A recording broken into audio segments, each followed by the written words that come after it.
¿Nuevo León o Jalisco pueden separarse de México? El Instituto Electoral de Nuevo León aprobó el aviso de intención de la solicitud de un ciudadano para una consulta popular sobre la independencia de Nuevo León. También con anterioridad, el exgobernador de Jalisco inició un proceso para buscar salir del Sistema Nacional de Coordinación Fiscal, el llamado Pacto Fiscal. Pero, ¿qué pasaría si estos estados llegan al extremo de decidir separarse de México? ¿Es esto posible?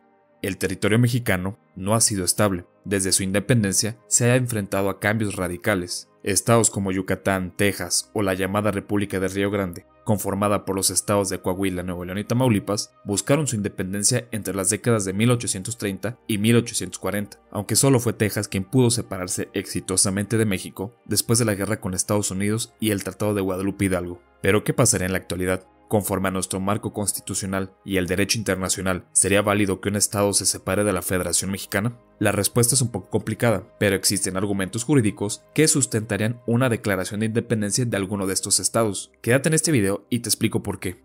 El artículo 2 de la Constitución estipula que la nación mexicana es única e indivisible, la cual tiene una composición pluricultural y multiétnica fundada originalmente en sus pueblos indígenas. Además, reconoce los derechos de los pueblos y comunidades indígenas y afromexicanas, así como las obligaciones del Estado para garantizarlos. La interpretación de la Suprema Corte sobre este artículo se ha centrado fundamentalmente en lo relativo a los derechos de las personas y pueblos indígenas. Sin embargo, la Corte no ha analizado si conforme a este artículo constitucional es posible que un pueblo o estado pueda separarse o independizarse de México. Probablemente porque no se ha presentado un caso que eleve este interrogante a la Suprema Corte.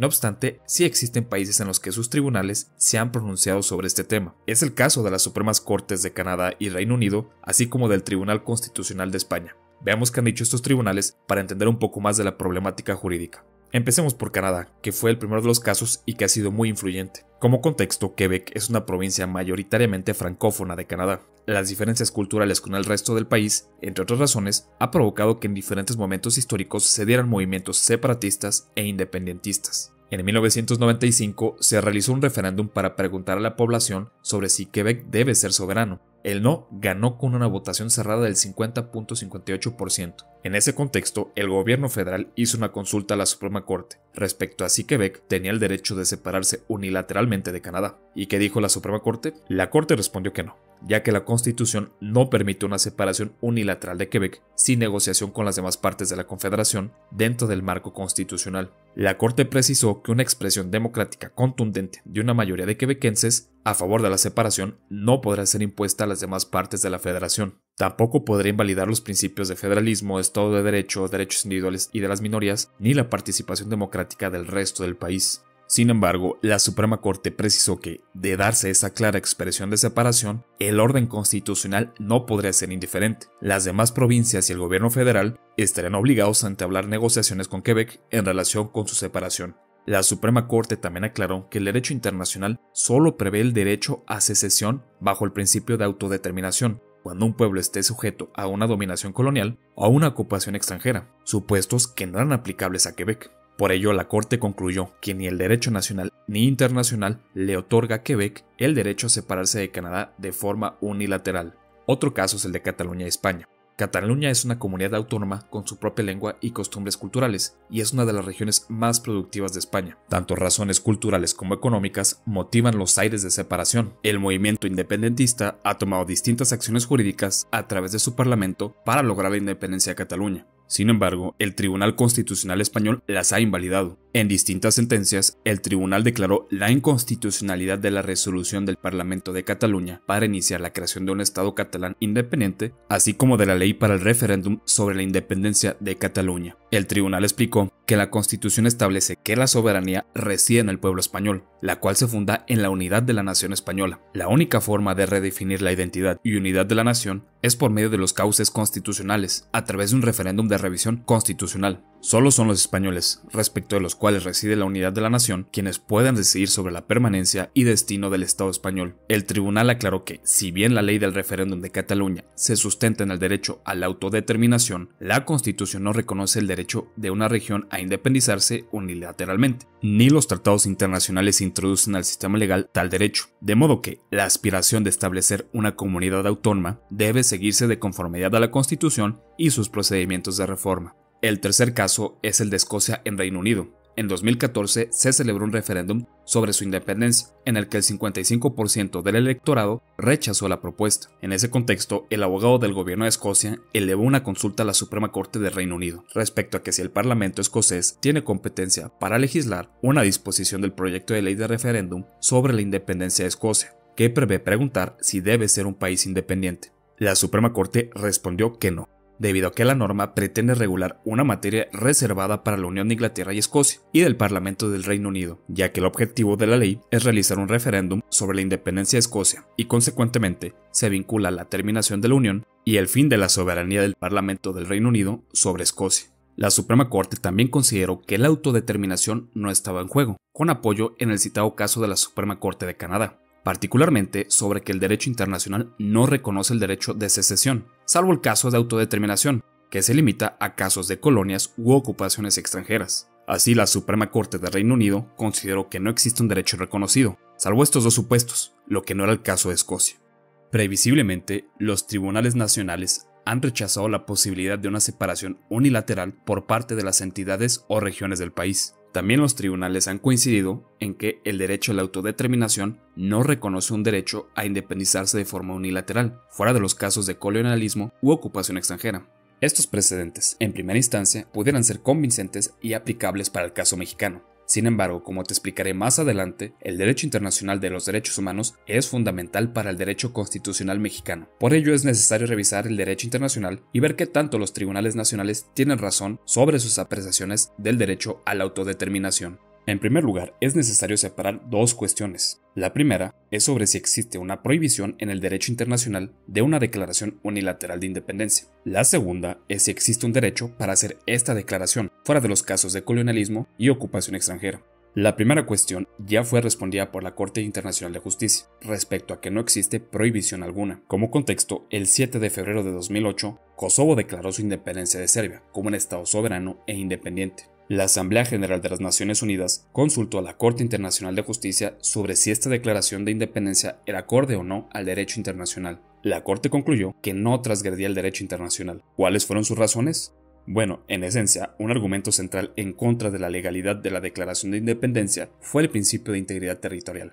Este principio del derecho internacional protege el territorio de los estados frente a injerencias externas que quebranten su integridad. Sin embargo, la Corte Internacional aclaró que este principio se limita a la relación entre estados, es decir, únicamente es aplicable frente a las acciones de otros estados. Por ello, la Corte concluyó que no existe una prohibición general en el derecho internacional sobre una declaración unilateral de independencia. El tribunal precisó que, en todo caso, una declaración de esta naturaleza sería ilegal si fuera producto del uso ilegal de la fuerza o de alguna otra transgresión del derecho internacional, pero en sí misma no está prohibida. La Corte Internacional únicamente se limitó a decidir si existía una prohibición o no, pero no resolvió si existe un derecho de separación unilateral. Precisamente la Corte aclaró que tal cuestión escapaba del alcance de la pregunta que se le hizo. Incluso manifestó que un acto puede que no esté prohibido por el derecho internacional, sin que necesariamente constituya un derecho consagrado por este. De cualquier manera, la sentencia de la Corte Internacional de 2010 sentó un importante precedente. Como reconoce el jurista Roven, esta sentencia abre una oportunidad para que el derecho a la libre determinación fuera de un contexto colonial sea desarrollado progresivamente por otros agentes de la ONU.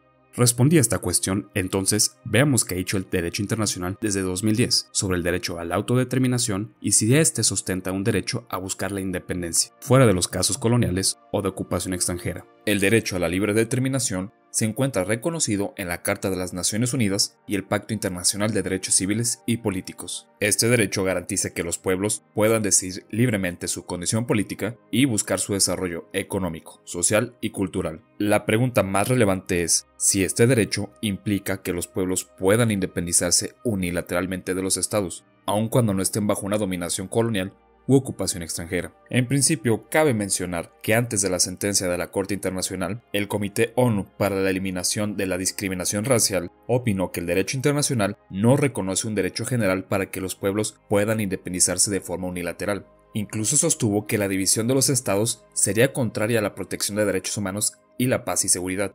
Es importante tener en cuenta que el comité, para llegar a la anterior conclusión, citó la Declaración sobre las Relaciones de Amistad, en lo que respecta al principio de territorialidad. Sin embargo, como vimos, la Corte Internacional ya dijo que este principio solo se limita a las relaciones entre estados, por lo que la opinión del comité es entendible, ya que fue emitida en 1996, es decir, 14 años antes de la sentencia de la Corte. De modo que el comité pudo haber sostenido otra declaración sobre este tema, de haber contado con el pronunciamiento de la Corte. Por el contrario, de manera reciente, el experto independiente de la ONU sobre la promoción de un orden internacional democrático y equitativo ha hecho aportaciones fundamentales sobre el derecho a la libre determinación. El experto ha expresado que la libre determinación es un derecho irrenunciable que puede ejercerse por las personas y los pueblos para decidir sobre su destino y desarrollar su identidad, tanto dentro de los límites del Estado o incluso consiguiendo su independencia. Para el experto, este derecho puede manifestarse desde distintas modalidades políticas, la autonomía regional, federalismo o hasta la secesión. Son los pueblos los titulares de este derecho y los estados sus garantes. Esto es muy importante. Expresamente el experto considera que la libre determinación puede implicar tanto la unificación como la separación, de modo que la independencia y la secesión son una manifestación posible del ejercicio de este derecho. Tanto la separación de la Unión Soviética, de Yugoslavia, como de Checoslovaquia sentaron precedentes importantes para el desarrollo de la libre determinación en el derecho internacional. Así, según el experto, la libre determinación no se limitó a la colonización. Pueblos indígenas y autónomos siguen luchando por su libre determinación. Además, el experto advierte que la integridad territorial ya no es el principio más relevante ni más importante que el derecho a la libre determinación dentro del derecho internacional. Para el experto, un orden internacional democrático, pacífico y equitativo solo se alcanzará bajo un entendimiento y aplicación armoniosa e interdependiente de la integridad territorial y la libre determinación.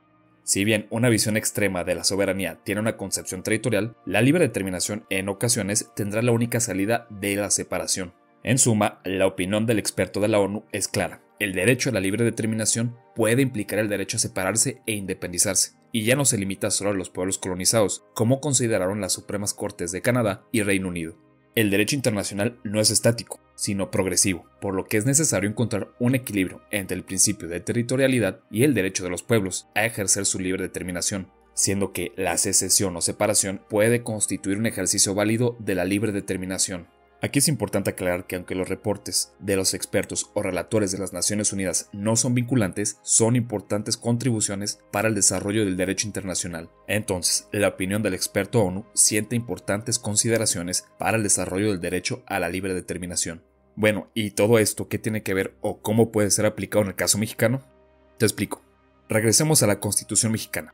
¿Recuerdas que te comenté que el derecho internacional tiene un rol fundamental en el derecho mexicano? Bueno, es que el artículo 1 constitucional establece que las personas gozan de los derechos humanos, tanto los reconocidos en los tratados internacionales como en la Constitución misma. La interpretación que se dé a las normas debe ser la más favorable a los derechos humanos, y todas las autoridades, dentro de sus competencias, tendrán que protegerlos y garantizarlos. La Suprema Corte ha determinado que los derechos humanos reconocidos en la Constitución y en los tratados internacionales integran un mismo catálogo de derechos, respecto del cual se funda la supremacía constitucional. ¿Qué quiere decir esto? Que los derechos humanos son la norma suprema, el centro y fin de nuestro sistema jurídico, sin importar si están previstos en la Constitución o un tratado, pues al final todos estos derechos forman un catálogo intangible que es la suprema norma en México. Por lo tanto, el derecho internacional de los derechos humanos forma parte del derecho constitucional mexicano y consecuentemente es vital para interpretar la Constitución. Entonces, volvamos a la cuestión inicial. El artículo 2 constitucional establece que la nación mexicana es indivisible, pero esto prohibiría la posibilidad de que un pueblo o población de un estado como Nuevo León o Jalisco puedan independizarse. Bueno, una interpretación literal y estricta del artículo 2 nos llevaría a una conclusión similar a la que llegó el Tribunal Constitucional en España. Ningún estado o comunidad puede separarse o declararse independiente de México. Son todos los mexicanos en un sector quienes pueden decidir sobre la unidad de México a través de los medios constitucionales, como una reforma a la Constitución. Sin embargo, esta interpretación mantiene una visión estricta y centrada en la soberanía nacional y la integridad territorial. Provocaría someter el derecho de los diversos pueblos de la nación mexicana a la absoluta voluntad de la mayoría, ignorando totalmente los avances del derecho humano a la libre determinación, lo que sería contrario al espíritu y fin último de la Constitución, garantizar y proteger los derechos humanos. Entonces, ¿puede haber otra interpretación constitucional? Sí, una que integre los principios y derechos en juego, de forma integral y armoniosa, con una perspectiva de derechos humanos. Primero, definamos los elementos que servirán para realizar esta interpretación. En primer lugar, recordemos que el derecho a la libre determinación implica que las personas y los pueblos puedan decidir su destino y buscar su desarrollo. Ahora, la Constitución establece que la República Mexicana se conforma de estados libres y soberanos, unidos en una federación. Sin embargo, al final la soberanía reside en el pueblo, es decir, el pueblo mexicano resultante de esta unión federal. Por otra parte, recordemos que el artículo 2 constitucional reconoce la existencia de distintos pueblos y que la nación mexicana es pluricultural y multiétnica. En otras palabras, la Constitución reconoce que la nación mexicana no es un pueblo homogéneo, sino uno integrado por distintas culturas y etnias, aunque recordemos que el artículo 2 también establece la indivisibilidad de la nación. Así, una conclusión superficial y a primera vista entendería que la indivisibilidad de la nación implica la prohibición absoluta de romper con el pacto federal que une a los demás estados, o que cualquier pueblo o comunidad indígena se separe de México. No obstante, es necesario entender la Constitución de forma integral, progresiva y conforme a los derechos humanos. Se requiere encontrar un balance entre la integridad territorial y el derecho a la libre determinación. Entonces, una lectura sistemática de la Constitución y conforme al derecho humano a la libre determinación permite sostener que la cláusula de indivisibilidad está condicionada a la voluntad y consentimiento de los pueblos a permanecer unidos. Es decir, que la nación mexicana es indivisible siempre y cuando los pueblos que la integran estén de acuerdo en estar unidos. No será acorde al derecho a la libre determinación obligar a un pueblo a estar unido a una realidad nacional y política a la cual no están de acuerdo. Ninguna mayoría podría someter a uno de los pueblos a estar sometidos al pacto federal, si ello va en contra de su voluntad y su libre determinación. En consecuencia, una expresión manifiesta de la voluntad de un pueblo a separarse de la nación obligaría al Estado mexicano a instrumentar los mecanismos y acciones necesarias para producir una separación pacífica y democrática. Como opinaría la Suprema Corte de Canadá, el orden constitucional no podría permanecer indiferente a una clara manifestación de un pueblo a independizarse de la nación mexicana. Pero esta conclusión nos hace preguntar, ¿qué es un pueblo? ¿Y quiénes, por lo tanto, podrían separarse con base al derecho humano a la libre determinación? Bueno, retomemos que este es un derecho garantizado para los pueblos. Sin embargo, en ningún instrumento internacional se define qué es un pueblo, aunque el mecanismo de expertos sobre el derecho al desarrollo de las Naciones Unidas brinda una respuesta. Los expertos consideran que no hay una sola definición de lo que es pueblo, sino que dependerá del contexto y situación particular. Para decidir si un grupo o población constituye un pueblo, debe analizarse cada caso en concreto. El derecho internacional ha identificado ciertas características comunes que unen a un grupo, como rasgos culturales, étnicos, lingüísticos o históricos, que derivan en una conciencia colectiva. También, por ejemplo, la Comisión Internacional de Juristas ha identificado como elemento diferenciador a la conciencia del grupo. Entonces, dependerá de cada caso, conforme a estos elementos, valorar si una comunidad o población es un pueblo. Pero, ¿pueden considerarse entonces como pueblos las poblaciones de los distintos estados de México, como Jalisco y Nuevo León? Bueno, recordemos que México es una federación conformada por estados libres y soberanos, así como que la nación es multicultural y multiétnica. De manera que si Jalisco y Nuevo León son estados soberanos y sus respectivas poblaciones tienen una historia y cultura particular que los une y los identifica, y esto genera que tengan una conciencia como grupo, entonces sí, pueden considerarse como pueblos para ejercer su derecho a la libre determinación. En tanto, ningún pueblo de los estados que conforman a México puede estar sometido a la voluntad de la mayoría a permanecer en contra de su voluntad en el pacto federal. ¿Y cómo es que podría darse esta expresión de voluntad para independizarse? Bueno, la forma en que un pueblo puede manifestar su deseo de independizarse es a través de los mecanismos democráticos. El referéndum es el medio por excelencia. Por ejemplo, el referéndum ha sido utilizado en el caso de Quebec en Canadá, de Escocia en Reino Unido y se pretendió utilizar en Cataluña, España. El referéndum también ha sido usado en casos exitosos de independencia como en Sudán del Sur y Eritrea. Lo importante, como ha reconocido el experto ONU, es que cuente con un método fidedigno para sondear la opinión legítima de la población y que se organice de forma que garantice un verdadero ejercicio democrático. En el caso mexicano, la Constitución reconoce el derecho de los ciudadanos mexicanos a votar en consultas populares. También la Constitución de Jalisco y la de Nuevo León reconocen como instrumentos de participación ciudadana la consulta popular. Por lo tanto, un medio para que los pueblos de Jalisco o Nuevo León o de cualquier estado puedan manifestar su deseo a no ser parte de la Federación Mexicana es la consulta popular. De expresar una clara voluntad de separarse e independizarse obligaría a tomar una serie de acciones legales y constitucionales a fin de materializar esta voluntad como expresión del derecho humano a la libre determinación. Entonces, el aviso de intención de la consulta popular en Nuevo León sobre su independencia de México es un pequeño paso en un proceso muy largo para buscar la separación de ese estado de la federación. Quedaría pendiente la obtención de firmas y la calificación de la legalidad de la pregunta por parte del Tribunal Superior de Justicia. En todo caso, este podría ser un antecedente para los demás estados que no quieran ser parte del Pacto Federal.